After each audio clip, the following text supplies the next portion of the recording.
Voice of the nation, put the truth on the map. From the locker room leaks to the rumors in the wind. If it's Raiders allegiance, then you know it's locked in. Monday through Friday, yeah, we cracking it live. Raider fans worldwide, all tapping in the vibe. Top your cars, Lunatik, got the city on tilt. Al Davis torch lit like a legacy built.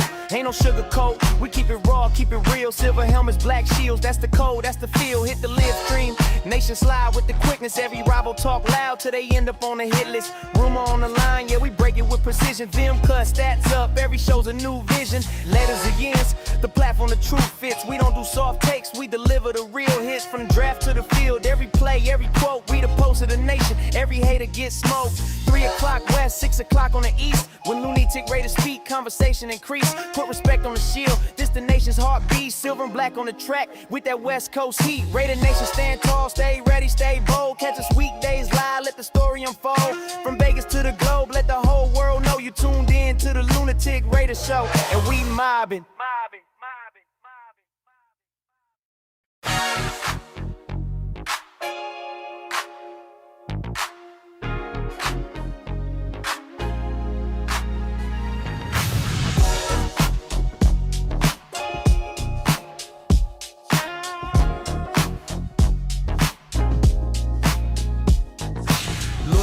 Raider, yeah, we run the conversation. Silver and black talk got the whole nation waiting.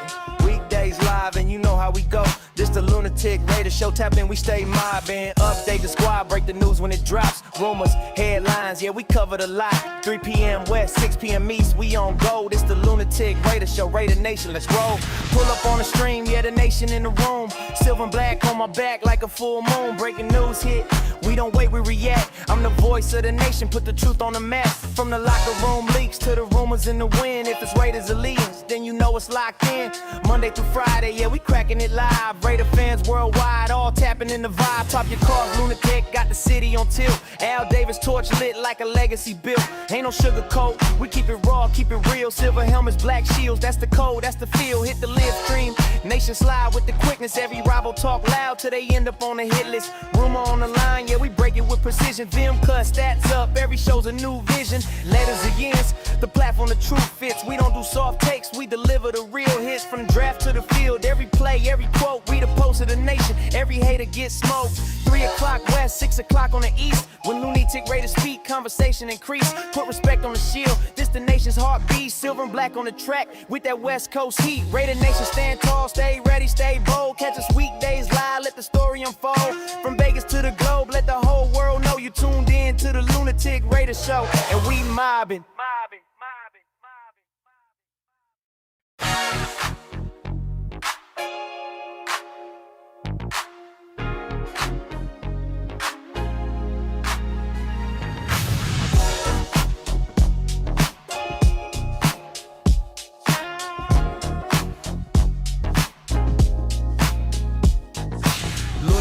Raider, yeah, we run the conversation. Silver and black talk got the whole nation waiting. Weekdays live and you know how we go. This the Lunatik Raider show, tap in, we stay mobbing. Update the squad, break the news when it drops. Rumors, headlines, yeah, we covered a lot. 3 p.m. west, 6 p.m. east, we on go. This the Lunatik Raider show, Raider Nation, let's roll. Pull up on the stream, yeah, the nation in the room. Silver and black on my back like a full moon. Breaking news hit, we don't wait, we react. I'm the voice of the nation, put the truth on the map. From the locker room leaks to the rumors in the wind. If it's Raiders allegiance, then you know it's locked in. Monday through Friday, yeah, we cracking it live. Raider fans worldwide, all tapping in the vibe. Top your cars, Lunatik, got the city on tilt. Al Davis torch lit like a legacy built. Ain't no sugarcoat, we keep it raw, keep it real. Silver helmets, black shields, that's the code, that's the feel. Hit the live stream, nation slide with the quickness. Every rival talk loud till they end up on the hit list. Rumor on the line, yeah, we break it with precision. Them cut stats up, every show's a new vision. Letters against the platform, the truth fits. We don't do soft takes, we deliver the real hits. From draft to the field, every play, every quote, we the pulse of the nation. Every hater gets smoked. 3 o'clock west, 6 o'clock on the east. When Lunatik Raiders speak, conversation increase. Put respect on the shield, this the nation's heartbeat. Silver and black on the track with that West Coast heat. Raider nation, stand tall, stay ready, stay bold. Catch us weekdays live, let the story unfold. From Vegas to the globe, Ladies and gentlemen, may I have your attention, please? 10, 9, 8, 7, 6, 5, 4, 3, 2, 1. Welcome.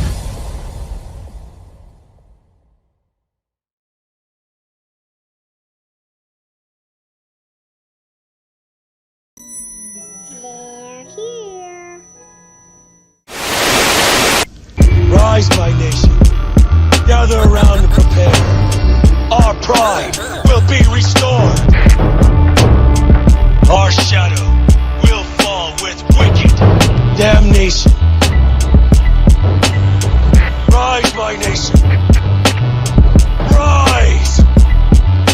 This is your nation. This is our nation. This is the Raider Nation. Can you dig it?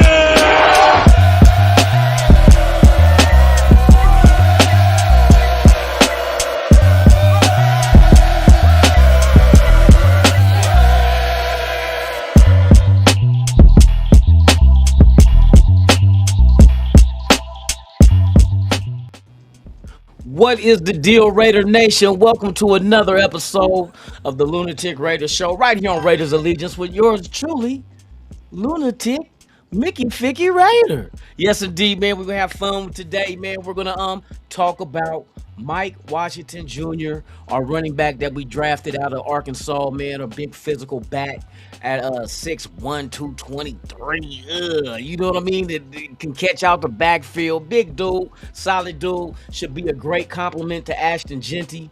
And then after we talk about him and do a little in-depth look at him and what he provides in this Clint Kubiak offense, we're gonna look at the running back room as a whole, not as a whole, but as the three main characters that I think is gonna be playing in this movie: Ashton Genty, Mike Washington Jr., and not to mention undrafted rookie Mr. Roman Hemby out of Indiana, man. So we're gonna dive into it, man. We're gonna have fun with it, man. And you already know, man, it's time to get into what we always get into, and that's a pile of nothing. Nah, but seriously, can't start it off with shouting out the real motherfuckers of this shit, man. And I got something special for y'all, so enjoy. The lights go low, the room gets quiet, and somewhere in the shadows of Raider Nation, the real ones start pulling up. This ain't just a comment section. This ain't just names on a screen. This is the heartbeat of the live show, the voices in the darkness, the silver and black army that never sleeps. So before we go any further, we gotta show love to the ones who stepped into the building, locked in live, and brought that pressure with them. Ladies and gentlemen, Raider Nation, welcome to the world's most dangerous chat.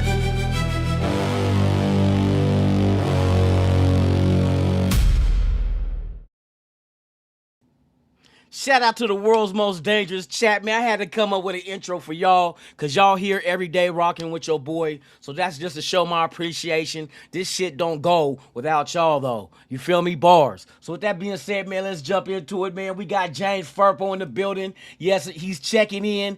Yes, sir. Yes, let's get it, man. Ready for this? We outside. This is my inside voice. Raiders! And it's just like that. And it's just like that. Shout out to Showcase Rule in the building, man. Following it up, man. Let's go. Ready for this? We outside. This is my inside voice. Raiders! And it's just like that. Yes, sir. Raider B. Al in the building, man. Salute to you. Hope all is well. Yes, sir. Jack Gustav in the building, man. What it is, man. Salute to you. Hope everything's good with you, man. For real, for real. Yes, sir. Yes, sir. Who else we got up in here, man? We got Lobie One in the building. Let's get it, man. What Lobie say? Some Lunatic, some that shit. Hey, let's go. He's shouting out everybody, man. Y'all deserve the good shit, man. Lunatics needs a pop. Marshawn back on here yelling. Oh, I need but we ain't got no more what you call it? Pete Carroll gone, bro. I gotta change it up. Every year I'm gonna change it up, bro. And you know what I mean? And it was dope when dude said, "This is my inside voice." And then he said my outside voice. And then he hollered out the Raiders, man. You know what I mean? And it just got ape with it. He went ape shit. So I'm not mad at him. You feel me? But yeah, we on our same shit this year, man. We own one this year. Can't wait to see our O line. Hey, that's real shit. O line and D lines and all the new acquisitions that we made, whether it was free agency or the draft, man. I'm looking forward to see these cats get down for real. Alec M in the building, man. Salute to you, my brother. Let's get Ready it. for this? We outside. This is my inside voice. Raiders! And it's just like that. Yes, sir. Yes, sir. Sacktown Raider Mike in the building, man. Let's go. Ready for this? We outside. This is my inside voice. Raiders! And it's just like that. And it's just like that. We got Raider Paul in the building, man. We knocking them out the park. Ready for this? We outside. This is my inside voice. Raiders! And it's just like that. Back at Alec M, man, we say Himby got a good size. But you know what? He got a good size, but he's a good size running back too, though. At 6 foot 207, bruh. You know what I mean? Like, I think Himby's really gonna make this team. I think I would see, because the argument for Lauby is him on special teams, but there's guys that we added that can replace that. You know what I mean? What, punt return, kickoff return? We got that. We added that onto our roster. Like, what you think Malik Benson's gonna be? He's a special teamer. Why did you bring Derek Young from Seattle? Special teamer.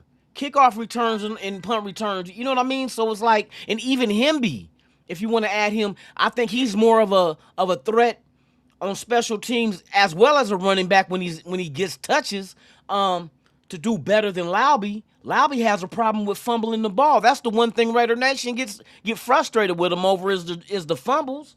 That's it. But I mean, yeah, I just think he's outmatched by the talent that they added to this team this year. That's all it is. It ain't no knock on Lauby. It's just the fact that they went out and made good selections, whether they were drafted or not. You know what I mean? So that's where I'm stuck at with that one. Let me see who else in the building, man. Let me see everybody up in here. I'm trying to scroll down and catch y'all, man. Salute to everybody. Shout out to everybody watching. I'm gonna shout out Instagram too. Let me get over here real quick on this other monitor and see who we got up in here from Instagram, man. Sacktown, you on both spots, bruh. You on both spots, man. You can't be doing both spots, bruh. Raider at D in the building. Salute to you, Miss Lady. Hope all is well. Appreciate you for pulling up. And then we got Graveyard in the building. Graveyard Films in the building, man. Salute to you. Appreciate y'all, man, for pulling up and support, man. All right, y'all, we're going to talk about Mike Washington Jr., our beloved running back that we got in the draft. Who would have ever thunk we drafted him where we got him at? But you figure a big physical guy, ran a 4.33 40. 6'1", they got him listed at 223 pounds. That's our thunder to Ashton Genty's Lightning. I'm tripping. But yeah, man, it's gonna be a thing to see, man. So without further delay, man, let's jump into the content. Let's do the breakdown of Mike Washington Jr. After we get done with that, we're gonna look at all three of these young gentlemen as a whole in the running back room and what different do they bring to this offense, and Kubiak can use them. You know what I mean? I want to do a thorough breakdown. Not really thorough because it'll be a little too long, but just a brief breakdown of each individual, what they bring as far as their strengths into a Clint Kubiak offense and how Clint Kubiak can use them. So we're going to do that. But first, we're going to get into Mike Washington Jr., our running back, man, out of Arkansas, man. Let's go. Mike Washington Jr. gives the Raiders a big play compliment to Ashton Genty. As a fourth-round pick out of Arkansas, he brings size, speed, and outside zone upside to Clint Kubiak's offense. Washington's best traits are burst, long speed, and acceleration through the hole. In Kubiak's wide zone system, he can press the edge, force linebackers to flow sideways, then plant and cut upfield. That makes him dangerous on outside zone, split zone, toss plays, and screen looks.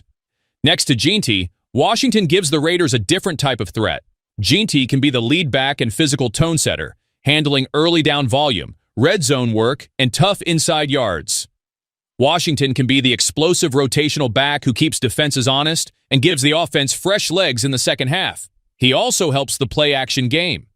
If Washington can threaten the edge, linebackers have to respect the run action, which can open throwing lanes for Fernando Mendoza on boots, crossers, and quick rhythm throws. The areas he must improve are pass protection, physical finishing, and consistency between the tackles. To earn more snaps, he has to show he can pick up blitzes, run behind his pads, and avoid bouncing too many runs outside. Bottom line, Jainty is the engine, Washington is the accelerator. In Kubiak's offense, Washington gives the Raiders speed, depth, and a home run element that can make the backfield more balanced and explosive.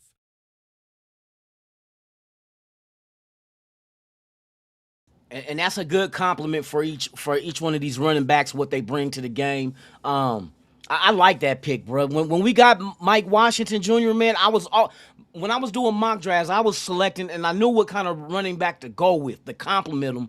I want a big physical but fast running back. So if he does get through that first level, hit that second level, and he's on his way, bro. He's going to the house. That's Mike Washington Jr. for real, for real. So I'm still kind of.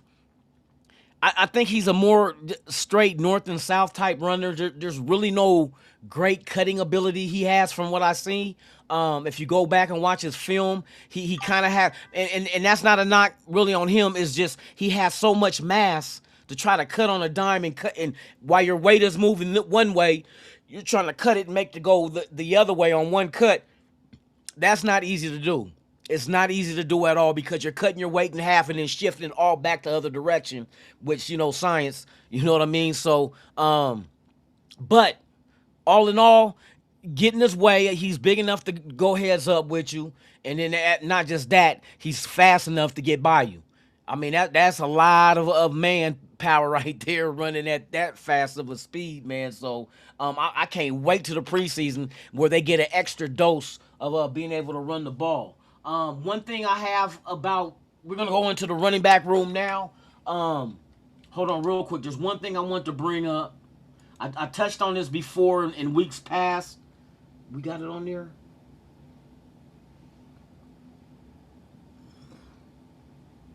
Oh, I did the wrong shit. That's what happened.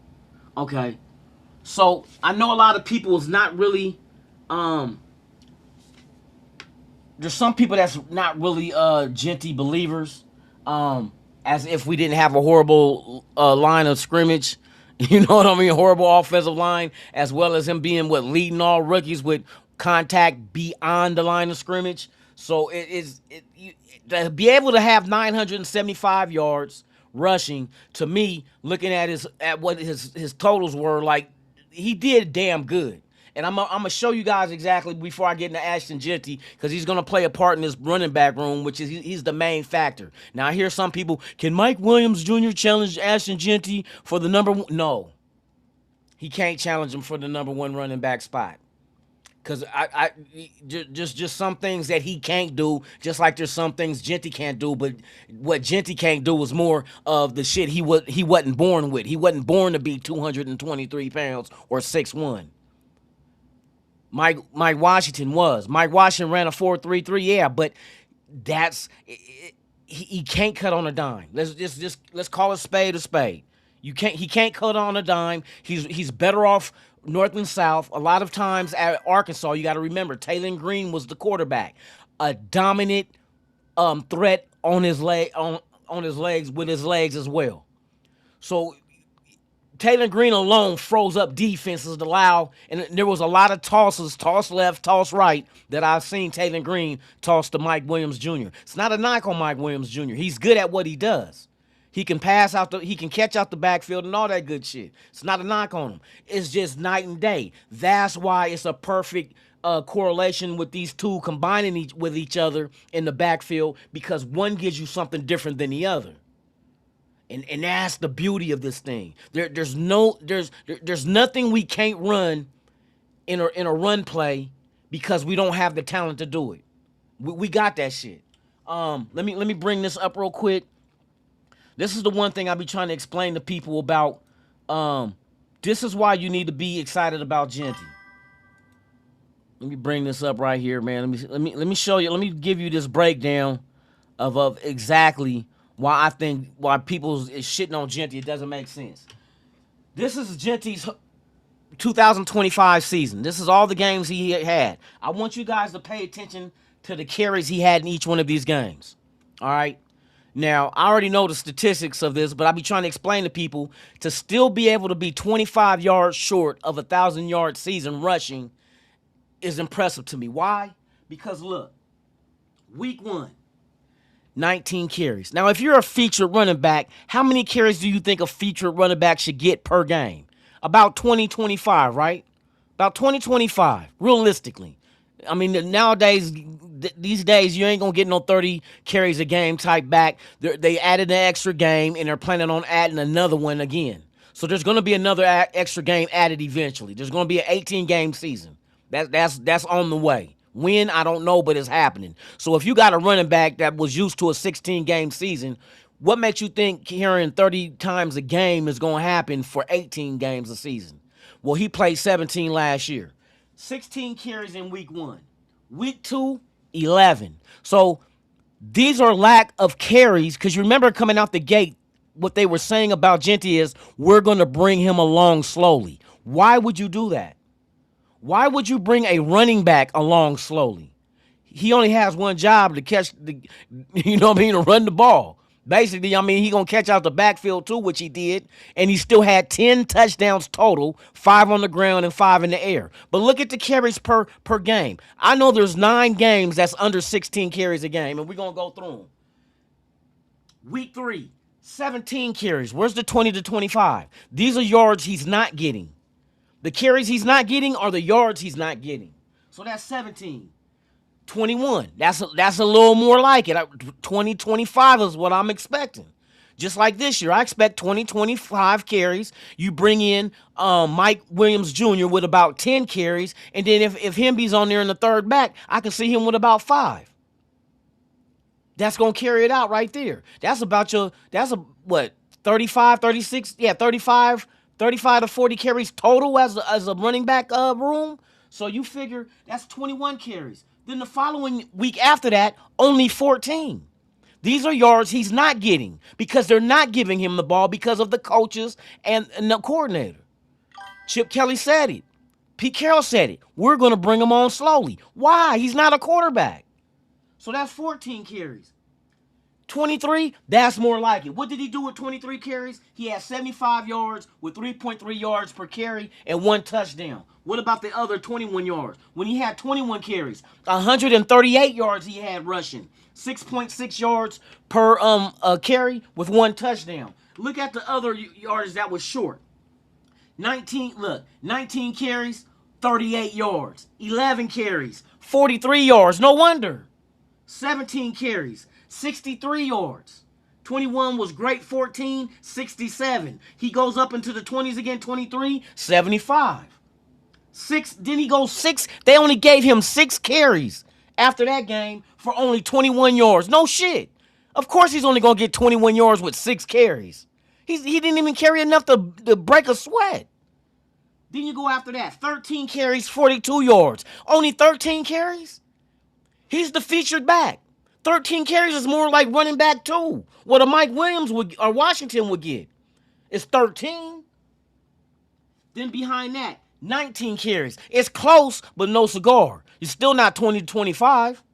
But even that, he had 80 yards. He had 60 yards on those 19 carries. Then after that, look, they only gave him the ball 6 times after that. That's only 7 yards on 6 carries. They abandoned the run. They only gave him the ball 6 times and abandoned the run.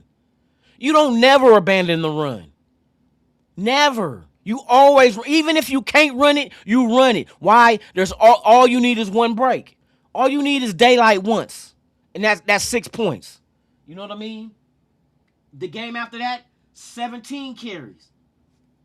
Then it was 15 carries, 10 carries. Then he goes down to 9 carries, 24. Look, they give him 20 plus carries. Look what he does. 24 carries, 128 yards, 5.3 yards per carry with a touchdown. Then you get down here, 16 carries, 60 yards.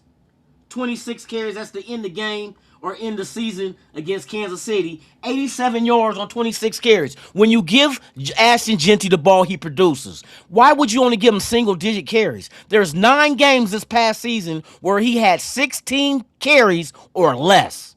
How many single-digit carries he had? He had, let's see, 1, 2, 3 games with single digit carries. How if that's your number 1 back, you drafted number 6 overall, why are you only giving him the ball that much? Why are you blaming Jeanty?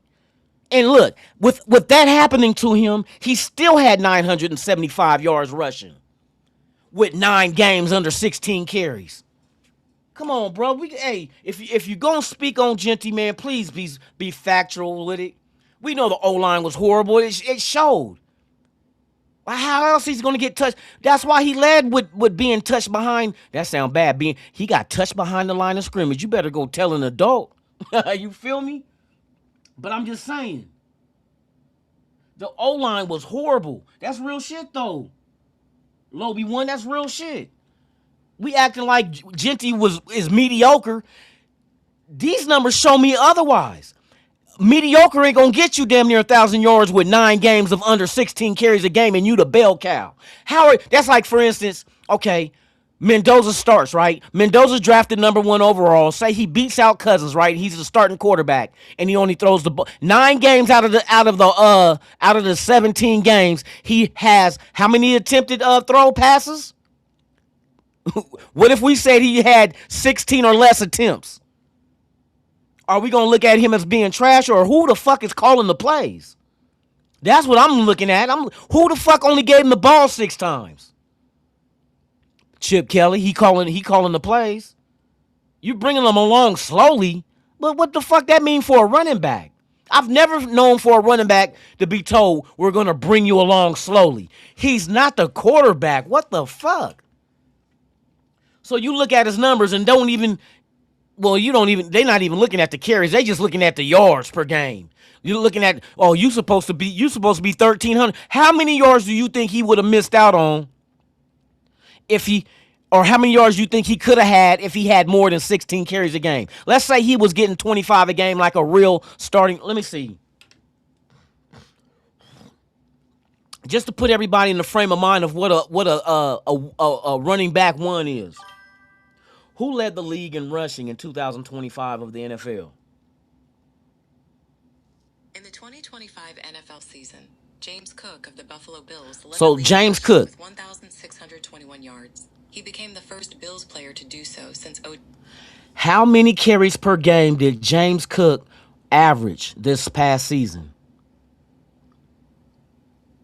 James Cook averaged about 18.2 carries per game this past season. 18.2. Of 309 carries across 17 games. He had a great season, leading the NFL in rushing yards. So 200. Now watch this. 18.6 they said. 266 divided by 17 because he played all games. Ashton Jeanty averaged 15 carries a game. Whose fault is that? What he told Geno Smith, no, don't give it to me. You know what I mean? Like he was the one that told you, no, don't give it to me, Geno. I just want 15 carries a game. And I told you, there's 9 games where it's 16 or less. Come on, bro. And when he had at least over 20 rushes, he was pushing 100 yards a game with at least 22, I think it was the average, 22.5. Games that he had 20 plus carries in, he had 21, he had 138. That was 21 carries. 23 carries was 75. 24 was 28. And that's a damn shame. He only had 3 games of over 20 carries. But he's running back 1. I'm glad we got rid of Chip Kelly. I'm glad Pete Carroll gone. I'm glad Clint Kubiak is here, because guess what Clint Kubiak gonna do? Run the damn ball. He gonna run the damn ball. Now, Jeanty may not get as many carries because now we got him a tandem. But last year, there was no tandem. So he should have been getting 25, 30. You know what I mean? I ain't gonna say 30. You ain't gonna try to run him in. But hell, If he can do it, he can do it. He didn't miss a game with an injury this past season. I'm just saying that come on, bruh. Genty got drafted 6 overall for a reason. Use him. You don't draft Fernando and be like, don't pass it. We don't want you passing the ball. What the fuck? You a quarterback. You don't want him passing the ball. All right, let's get into the running back group, man. Room. We're gonna go ahead and talk about all 3 of these gentlemen now, as far as Ashton Genty, Mike Washington Jr., and I do love Hemby, boy. Hey, Roman Hemby, hey, that dude right there, man, I can dig it. So without further delay, man, let's go ahead and get into it. This is the breakdown of the running back room with these 3 guys now implemented into the run game of Clint Kubiak's offense. Let's go. Raiders running back room breakdown. Ashton Genty, Mike Washington Jr., Roman Hemby. The Raiders running back room has the look of a Clint Kubiak-style committee built around versatility, zone running, pass catching, and physical finish. In Kubiak's offense, the backs have to press the line, make one cut, get vertical, and stay dangerous off play action, screens, checkdowns, and outside zone looks. Ashton Genty is the centerpiece. As a second-year draft pick, he brings the complete skill set: vision, contact balance, explosive burst, and receiving ability. In Kubiak's scheme, Genty fits as the true RB1 because he can run inside zone, outside zone, split zone, and still be a weapon on third down. He gives the Raiders a back who can carry the offense, punish linebackers, and create big plays without needing perfect blocking. Mike Washington Jr. gives the room a fresh downhill spark. As a rookie, his role can be built around physical runs, short yardage work, and change of pace carries behind Genty. In a wide zone offense, Washington can use his patience to let blocks develop, then hit the crease with power. He also gives the Raiders another back who can keep the offense on schedule and help wear defenses down late in games.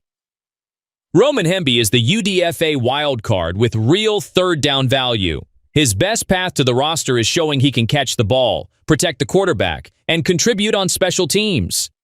In Kubiak's system, Hemby can carve out a role as a pass game back on screens, angle routes, checkdowns, and motion looks.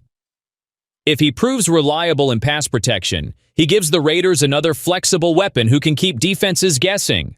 Overall, this group gives the Raiders a strong mix: Genty as the lead engine, Washington as the physical rookie hammer, and Hemby as the versatile UDFA receiving option.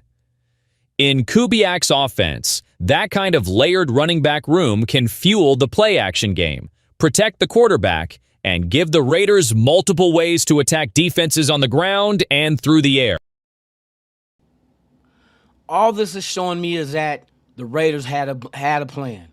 They had a blueprint, they had a plan, and it's similar, offensive-wise, similar to what they did in Seattle, but I think there's some better talent added to what we have that Seattle didn't have. Seattle didn't have a Brock Bowers. You can't even put JSN into that situation because JSN did his thing, but he's not Brock Bowers.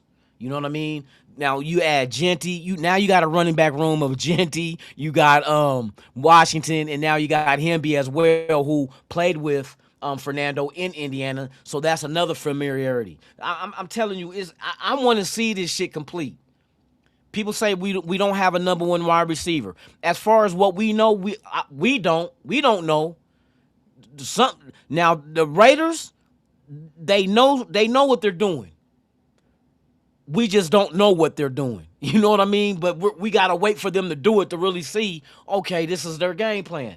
And I did a lot of breakdowns as far as trying to dig deep on when Kubiak was with Minnesota, with the Saints, Seattle, what is it that he's going to bring to the Raiders? And it's like the one common denominator I always seen with all these spots was not only did he improve the play of the quarterback, but whoever that quarterback was targeting as his number 1 wide receiver as well.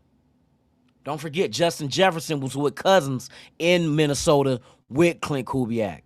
You know what I mean? Clint Kubiak then goes to New Orleans, where there's Olave, and you had Derek Carr. Derek Carr came out the gates the season before last. He came out the gates on fire until he got hurt. When he got hurt, it was a done deal. But Clint Kubiak was always that one wide receiver, and the quarterback always prospered from what I'm looking at. Even Darnold. Darnold wasn't, and out of all the quarterbacks that Clint Kubiak had, Darnold wasn't even the best. He wasn't the best. He had 14 turnovers. 14 interceptions what Sam Darnold threw in Seattle last season, and they won the Super Bowl. Because they can counter that. How did they counter that? The same reason why we're building our secondary on this team the way they are with ball hawks. They had 21 interceptions. Was it interceptions or total turnovers? I think total turnovers they had 28. How many interceptions did the Seattle Seahawks defense have in 2025? The Seattle Seahawks defense had 18 interceptions during the 18 interceptions. As long as you can get more takeaways than you give away on with Sam Darnold with his 14 interceptions. Now watch the Raiders. We know Geno Smith has 17 interceptions, right? How many interceptions did the Raiders have in the 2025 season? The Raiders defense had 8 interceptions in the 2025. 8. We had 8 interceptions last season to Geno Smith's 17 interceptions thrown. You're not going to win. You're not going to win. You're not going to win.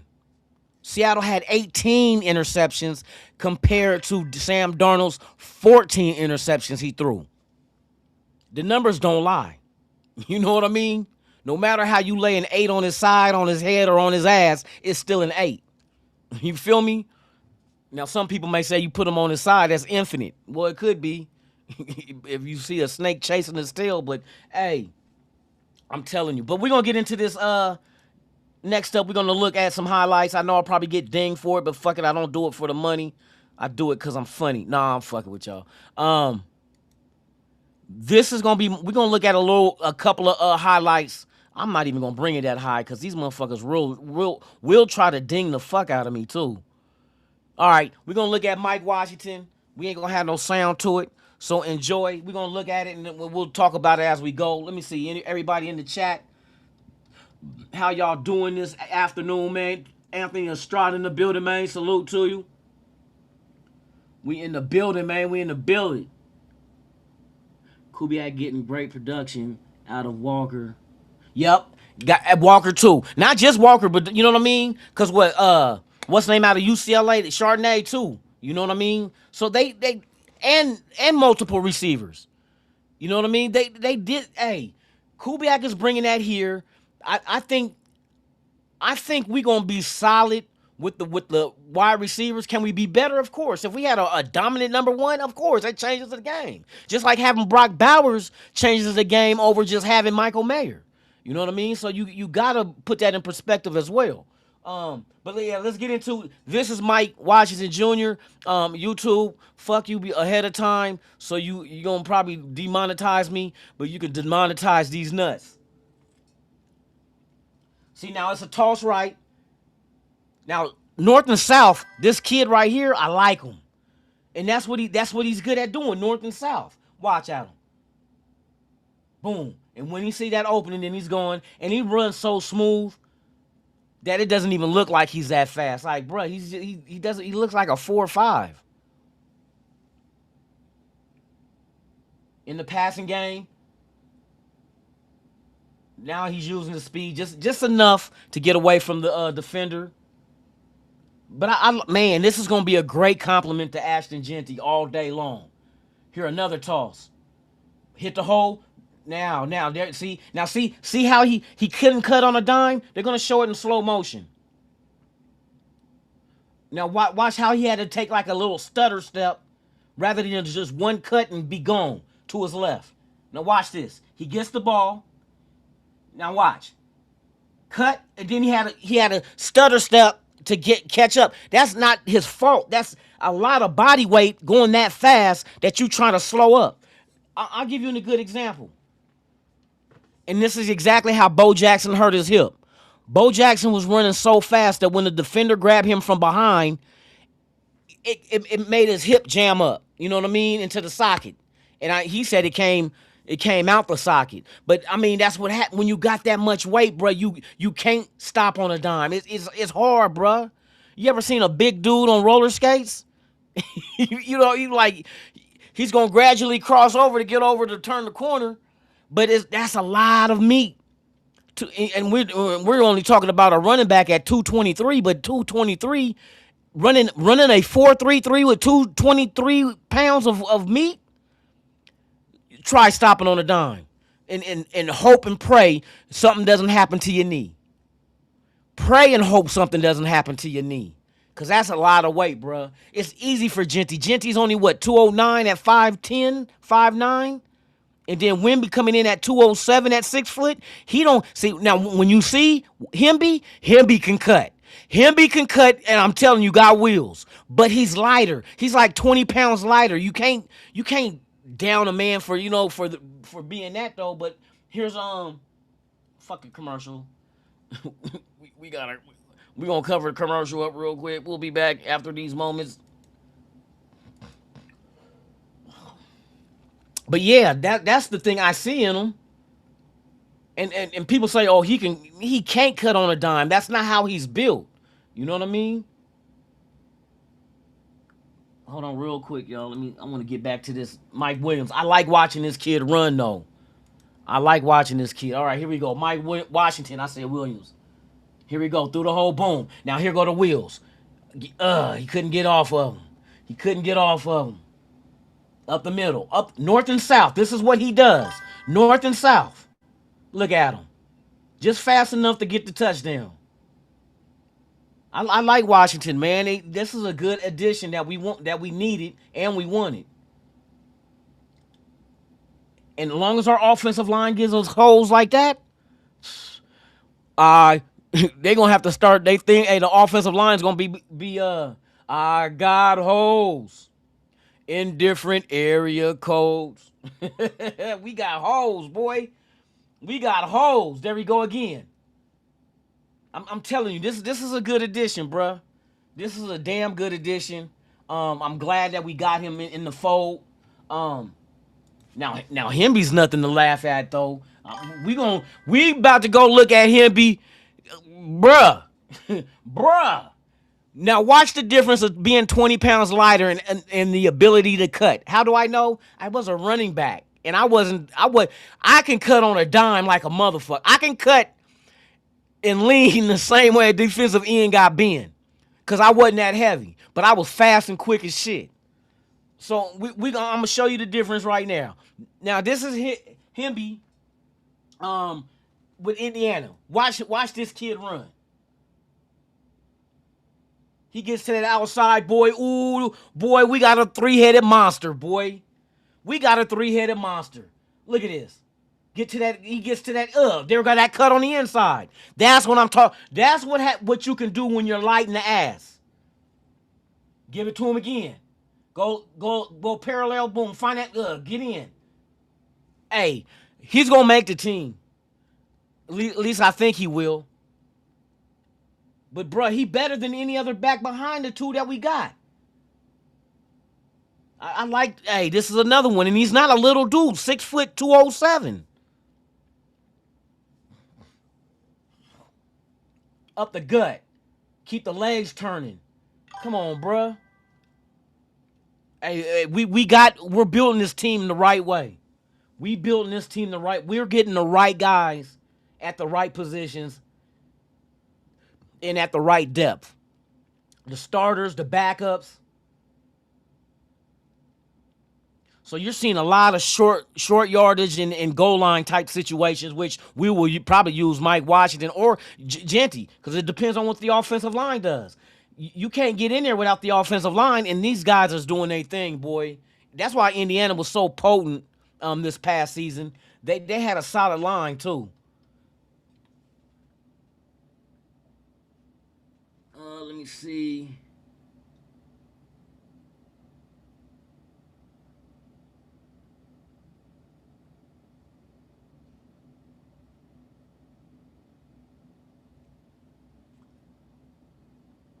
When I go down as best in the Raiders history. And Jeff Garrison, I why not? You know what I mean? Like, I agree with you. Why wouldn't it be? Because right now, when it comes to the draft and free agents, that's why I said I'm never impressed with the name on the back of the jersey. I'm impressed what do they add to what we're building. You know what I mean? Like, I done seen guys be on teams that were individually they were dominant, but the team couldn't win. You know what I mean? Like, it wasn't that one thing to do. Look at this kid, man. Hey, we're gonna have that three-headed monster boy for real, for real. Got on that edge. Hey, he's good on that edge too, boy. He cuts that edge sharp. That's what I mean about cutting. He doesn't take wide turns. Look, up the gut on him. And I think they said he only has like a 4.540, but game speed is different. Game speed is a whole lot different. But yeah, man, let me take this down before these blurp blurp. That's the sound of the police. But yeah, bro, I agree with you 100%, bro. But like I said, man, this team is being built in a certain. I like the fact that they know what they're building. They're not guessing. They're like, we can put him here. No, they went out and got the guys to go at a specific spot on this roster is why they got drafted. Why they got drafted. You think they drafted Zoom the third and say, we'll figure it out? No, they know what they're going to. They drafted him as a guard. They know what they're doing, but he does come with the extra package of being able to do tackle duty as well as center duty. That's the luxury. You know what I mean? That's the luxury. But they specifically went into the draft and drafted guys for a specific need rather than drafting them and we'll figure it out. Draft them and we'll figure it out. You know what I mean? So it's going to be interesting to see the guys that already existed before this regime came in of where they're going to. Now, those are the guys you're going to have to try to find where you're going to put them at. Because that was not their guy. Now, Spytek drafted those guys last year, but they were drafted for a different regime who had different intentions and different philosophy. You know what I mean? So it's going to be interesting to see this. Like I said, to me, it's like I remember when Allegiant Stadium was being built, and I would watch it on YouTube. Like, this guy would cover it every day. And just to watch the progress. Like, we knew what the stadium looked like because of the renderings and the drawings and the blueprints of it, but we want to see it physical where you can touch it. You know what I mean? So I'm sitting in California watching this shit every day. So you figure for 2 years, I was watching that before I moved out here. I moved out here in 2019. So 2017, 18, I was watching this shit on YouTube and was still watching it when I got out here and just watching the progress, like, and then to find out when they start putting the shell of it together, I'm like, this shit gonna be silver and black. It started really like, it really hits you like this shit is real. Just like the A's ballpark being built on the strip right now. This shit is getting real. You know what I mean? You hear like, this is their plans. The Hard Rock got the guitar hotel being built on the strip right now where the Mirage was. And they're damn near done with it. Like, man, this shit is real. That's what I want to be like with the Raiders. When they get out there on that field and these pieces that they added, we know what their intentions of using them for, but we have not seen it all together. Like, you know what I mean? Like your mom cooking that bomb ass soup or gumbo or stew, whatever it is, and it takes multiple ingredients. When you only see the ingredients cut out on the cutting board and see the liquid in the pot steaming and you got the bay leaf in there and the seasoning, but it's not all together, you like, damn, I wonder what that's gonna taste like. You know what I mean? Well, that's what I am I wonder what that's gonna look like. What is it going to look like with Ashton Genty and Washington and Hemby? What's it going to look like with Max Crosby being back now with Nakobe Dean, Kwity Paye, and Quay Walker? And Crawford and McCoy that they added, and Stooks and Johnson and Massey's. What is that going to look like? All together. That's what I'm excited for.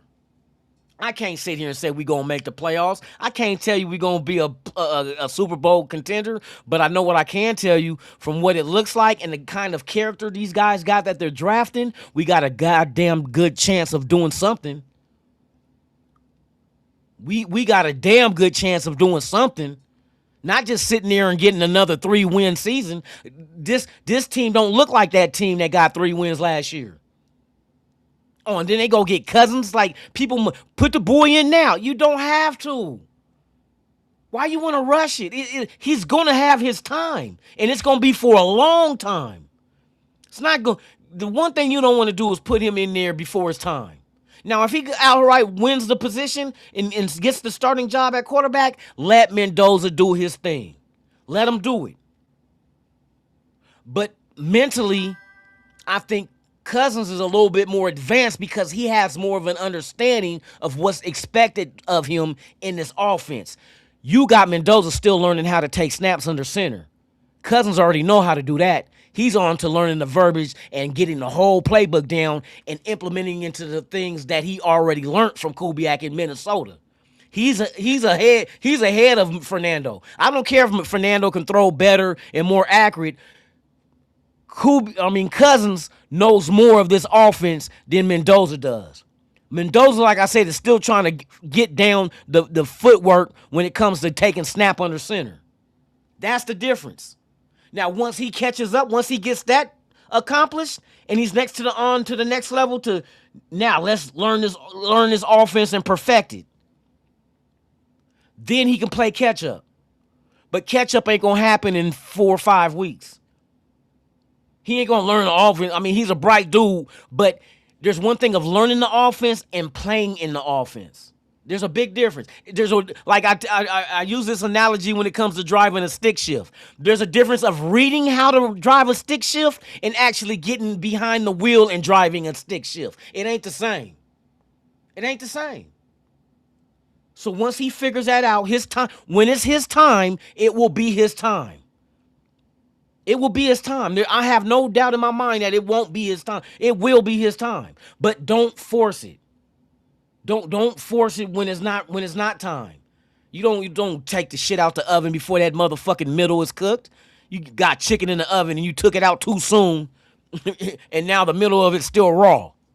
That's gonna be Mendoza. You're gonna put him out there too soon and he's still raw in the middle. Nah, bro, we gonna do this shit right. We've been doing this shit wrong for so long that everybody want to microwave this shit and do it wrong again. Do it wrong again. Let's do this shit right. Let's make sure Mendoza has an opportunity not just to be a good quarterback, but to be an elite one. That's what we want. We want an elite. When they name the top 5 quarterbacks of the NFL, we want Mendoza's name to be in that motherfucking mention. We want him to be mentioned in that top 5. And it ain't going to happen with him rushing out there too soon. Now, like I said, if he's ready and he mentally has everything, but the one thing that he won't have is the snaps in the offense. He won't have that. He will not have that. You got to gradually let these professionals that's been doing this longer than we've been breathing, let them do this shit. Obviously, they know what the fuck they doing. They just came off a fucking Super Bowl in Seattle. So let's enjoy the ride. You know what I mean? It's like you don't want to go to a movie that you already know what the fuck is going to happen. Why I'm going to buy the popcorn? I already know what the fuck is. Shit, you ain't go. I want to see this shit through. I want to see this shit. I want to enjoy this shit because I'm telling you, if we get to that point of being on top of the mountain once again, we're going to all be on here in the chat talking our shit saying, hey, you remember when we got Mendoza number 1 overall and they said he wasn't going to be shit? Remember when they was shitting on Genty, trying to say he needed to do more as a number 6 overall pick, but they didn't realize the offensive line and the coaches was bullshitting and didn't give him the ball? All that shit, and now all that shit changed, and now look at us. We're like top 10 in rushing. The quarterback is top 5. We done been to an AFC championship. We lost, you know what I mean? But that was only Mendoza's third year in the league. And we in the AFC championship. We got a lot to build on, y'all. This is gonna be a fun ride. So get your condoms, and ladies, get your the morning after or your depot shot. Get all that shit ready, cause you're gonna go celebrate and accidentally fall on the dick. Let me quit. Shout out to everybody out there. You know the humor is adult. It's adult content. So if you got little ones, hey, just tell them we were talking about Richard. His nickname is Dick. Yeah, Dick fell, and somebody fell on Dick. So you know what I mean? Hey, you gotta watch yourselves out there in public. Some people be intoxicated and fall named Richard, known by Dick. Don't ever get out there and fall on Dick. But with that being said, man, you guys enjoy your Thursday. I'm gonna try to slide back in here tomorrow, with no KY. You feel me? But it's Friday tomorrow. I gotta work on what I gotta do tomorrow. Oh, I'm going to the movies tomorrow. I'm taking my son to go see Mortal Kombat 2. You know, big video game fanatic, man. We about to go see it in 4DX. For those that don't know, if you have a theater in your city or town that has, and usually it'll be at a, let me see, what theater? The Regal. A Regal theater that has 4DX. It's going to cost you about $27 a ticket, but it's like being on a roller coaster while you're watching a movie. I'm just saying, and the movies with the action and fight scenes in it is the best ones to go to. The chair, it ain't like D-Box. This is way better than D-Box. These chairs really be, you know what I mean, and water and snow and shit be coming down. 4DX, if you guys got it in your town at a Regal Cinema somewhere near you, man, spend $1 and go do that shit. It makes it way more fun. So I'm doing that tomorrow. So if I do come on tomorrow, it's going to be early. It might be, let's see, my son get out of school at 3:15, probably like about 1-ish. About 1 o'clock, I'll come on tomorrow if I put something together. But yeah, man, you guys enjoy y'all Thursday. Enjoy your weekend. And Mother's Day, if I don't see y'all, man, happy Mother's Day.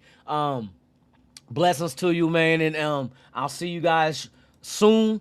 If not soon, shortly. So with that being said, man, I'm Lunatic Raider, like I always say about this time, man. I'm out this.